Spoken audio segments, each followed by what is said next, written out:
What's up, y'all? So this video is about why your authenticity is magnetic. And first of all, before we get into the video, I want to say thank you to everyone who has subscribed to my channel. We're currently at 60 subscribers, which is really cool. Seeing the comments, seeing the likes, just seeing how you guys are engaging with the videos has been really encouraging. I'm excited for what's gonna come in the future, as I have different levels for this YouTube journey. One, to make it sustainable, but also to really push the gears of how to convey these ideas and principles in a way that is useful, entertaining, engaging, and everlasting. A lot of these principles and time concepts, mind concepts, are not fully my own. I learned from the world, from babies to people who are in their 60s, to professors, to nature around me. I just try to find ways to make it condensed through my eyes and what has been impactful to me. I give so much credit and love to everybody and everything that has taught me to this point. And my main goal for this channel is to be able to give the content in the way that it has made me feel, and the way it has encouraged me, the way it has motivated me to build a life that I enjoy, to build a me that I enjoy and am enjoying right now. And so as I go throughout these levels, it's also a reflection of how I'm growing as a person, whether it be in YouTube specific skills like filming, talking, sound design, but also in life skills as well, my mindset, the different journeys and purposes that I'm building. So I'm hoping for this channel to be a bit of a time capsule, so that as you grow and ideally keep this channel with you in your back pocket to engage with, it also mirrors the growth that you have in your own life. So I want to say thank you to everyone who has subscribed. Thank you for everyone who has liked, who has commented. It has encouraged me more than you know to really give really dope messages, meanings, and also just good entertainment that, if at the very least, it's just a good way for you to pass your lunch break by before you go back to work or go back to hanging with your homies. I hope it serves for that as well. So without further ado, we'll get into the video, but I just want to say thank you, and there'll be more to come. So point number one is that people crave realness in a fake world. One thing I found, especially with so much new technology coming in, that there is a lot of noise as we're going into the 2020s and specifically into 2025. I'm neutral towards AI. I think it's a useful, cool tool, but I can't deny that the impact of all these new technologies that can distort and create new realities have only added in more data and information to sort through to understand what is real and what is not. And that's just technology. Even nowadays with real people, especially with the idea of wanting to put on a highlight reel or put on a sort of gleam or glamour on social media, being amazing 24/7, being perfect 24/7 has been very much a hot commodity in this day and age. And so it can be hard to know what is real and to even wonder if the life path that you're on is a natural path to be on, if everything seems so amazing outside of your own reality. But one thing I've found with authenticity is that it allows you to rest in just being where you are right now. And that doesn't necessarily mean being complacent, but it also doesn't necessarily mean being super hustle grind mindset. I think there is a stillness that we have to relearn and understand that is embodied in nature, embodied in animals, embodied in young children, where being unconscious or not so self-conscious is almost a luxury today. Literally, with the rise of cameras, with the rise of social media, we are more under surveillance than we ever were before. And it doesn't mean necessarily in an insidious way, though that can be true as well, but more in the sense that we always feel that we have to be a certain self to be accepted, to be appropriate for public. And I think that by resting in who you are now, by making a home in yourself, it not only allows you to relax in the you that you are and really feel like yourself is natural, but it also encourages others to do the same. I think I found, even for myself and when I was giving advice to friends, is that the less judgmental you become of yourself, the more forgiving and less judgmental you become of others. It really allows you to sit still and just let people be as they are, because it mirrors the relationship you have with yourself. And I find that by giving yourself the grace to be human, giving yourself the grace to make mistakes, and really seeing it as not something to achieve, to remove, but to just work with. No different than a leaf that might be a little bit chipped, or a stream that might have a little bit more pebble or sediment into it. Imperfection is a natural part of being human, and honestly, it's no different than, as we all interwork together as all various humans on this world, our imperfections all fit together like puzzle pieces in the grand scheme of life. And so what we really see as an imperfection it only really is a byproduct of a pressure condition that is experienced. And what I mean by that is not to be super esoteric, but more like, no matter what you believe, if you have an idea that this world was built by some great designer, whether you associate that with God or some sort of religious figure is up to you.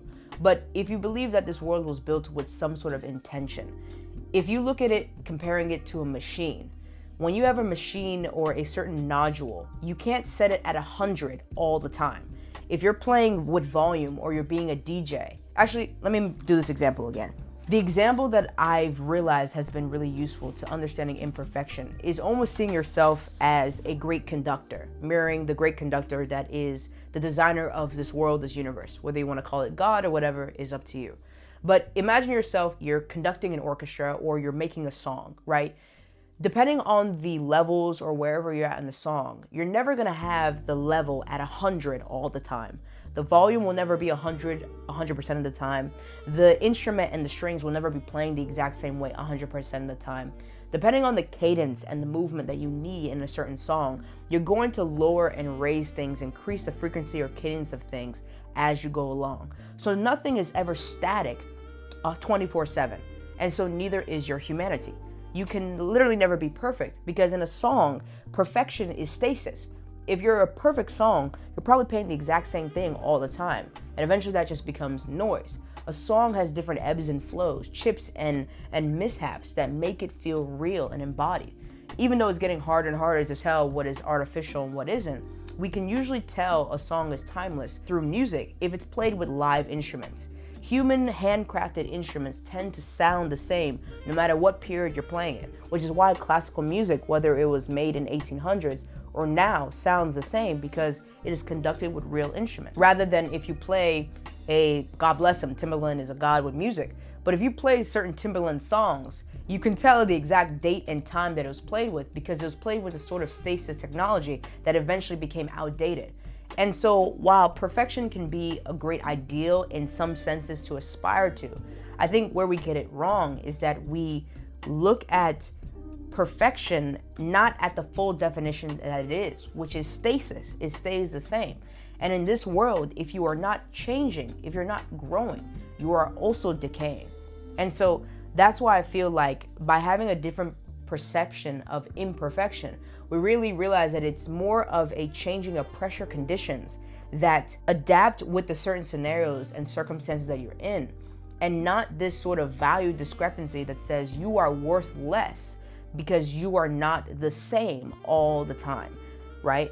Everything changes in this world. And if you're not changing, you're not really a natural part of Earth, because everything grows, everything dies, and everything is rebirthed. So, not to get so long-winded with it, but basically by being authentic and being who you are and really embodying the natural imperfection that you exist in, it allows you to be more calm and relaxed in who you are, and really create a space of grace and chillness that allows you to really just exist and be on an everyday basis. So number 2, alongside with the importance of why people crave realness in a fake world, is that by being authentic, you also attract your tribe. And what I wrote down here is that when you're authentic, you naturally attract people who resonate with you. You create deeper, more meaningful connections.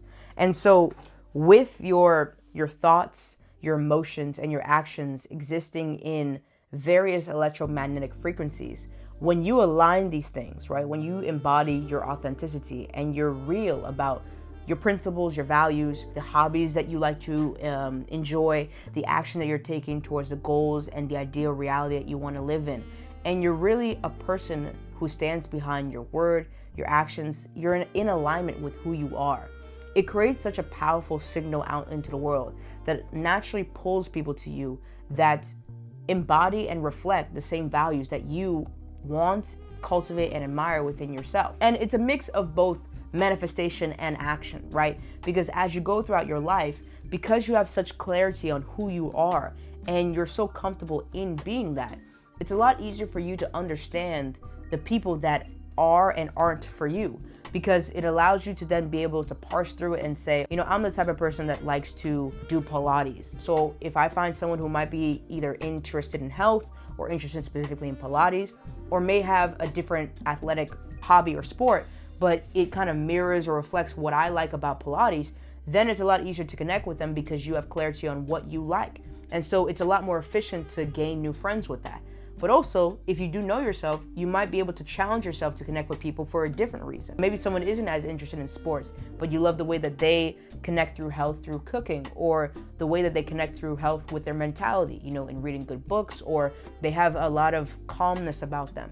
You might challenge yourself to learn from that person because you know that they have something that you want to cultivate within you. I believe that by being authentic within yourself, it really allows you to be more efficient and effective in the type of community that you build. So number 3 on why your authenticity is magnetic is that it builds an unconquerable fortress within yourself. When you embrace your quirks, your flaws, again, like I spoke earlier, your imperfections, it allows you to be okay with yourself. And I think being okay with yourself is a very underrated luxury in today's time. I think that with so much marketing, with so much, I want to say, product propaganda of all the things that you need to feel whole within yourself. You need to buy this car to be happy. You need to have this pedigree to be enough. You need to have this sort of look about you. You need to be this way, this makeup, this clothes. All these keeping up with the Joneses mentalities keep you feeling so unfulfilled and unwhole within yourself that by really coming to terms with the you that you are, whether you are a work in progress, you're building towards a goal and you haven't achieved it yet, or you're living in an ideal reality that you've built for yourself and you still find a reason to not really feel that full peace within yourself. I feel like by taking the work to build an unconquerable fortress within you, starts with a home, but then protecting that home by respecting the value of you no matter where you are, it really allows you to be undefeatable because you are your own form of safety, of comfort, of internal knowledge of yourself. Nobody knows you more than you know you. You know your weak points, you know your strengths, you know how to better them, you know how to fortify them. And it really gives you a great foundation to go into the world with. By building an unconquerable fortress within you, you become your own form of comfort, of safety, and of relief within yourself. You can breathe easier because you have your back. And again, it isn't to say that you have to walk the road alone, that you can't have community, but more so that when you are building community, it's from a place of abundance because you know that you are your first and strongest form of community foremost. And again, I think that in today's society where there's so many opportunities for you to feel like you aren't enough, by really defining and understanding what is enough for me, where do my values lie? And as you build that home within yourself and learn to defend it, learn to appreciate it, even if you need to make boundaries around it, or just learn how to live life with it if you haven't learned to accept it before, it really makes a you that is hard to defeat internally and externally as well. You know what I think it is? I think that we have it sort of ass backwards. I think that we feel that we have to achieve this everlasting thing and we have to try and be like that everlasting thing. But I think what it should be, at least for me going forward, that I found is more useful and understanding and accepting of my humanity while also being efficient, right? If you're always going to be kind of imperfect, you might as well make it work for you than to shame yourself for what you are. And so what I find is that when you take these timeless aspects and make them the foundation of what you build upon, your principles, your values, right? The morals that you would die for, and ground yourself with them, it's a lot easier to build off of it versus feeling like you're this less valuable entity trying to reach the moon and become a star, versus you being grounded by these, roots will always be forever. Mycelium, which is like mushrooms, they've been existing longer than I think almost humanity itself. So these are also old evergreen principles that rather than trying to chase the sun, you can just grow into the plant, the being, the animal that you are at your highest level, because you're always grounded by these timeless values and principles that are also as perfect as this ideal self that you want to be. And so it's almost no different than how they say, or at least I assume, if you're a parent, correct me if I'm wrong, but it's almost like some people when they say like, oh, I hope you have a boy or a girl, they're like, I just hope I have a healthy, happy baby. And I hope I have the good tools to raise that child so they can be their best self. And I think that's the best way to sort of being able to let go of the outcome and not really be disappointed. My father actually told me recently, he was like, expectation can lead to disappointment. And while I think there's an ebb and flow with that, the importance of having a vision or a goal, I do think that when you're trying to grow something, that mindset is really useful in terms of you do your best and you let go of the rest, right? Whatever you can control is on to whatever will you want, whether it be God's will, the world's will, fate's will.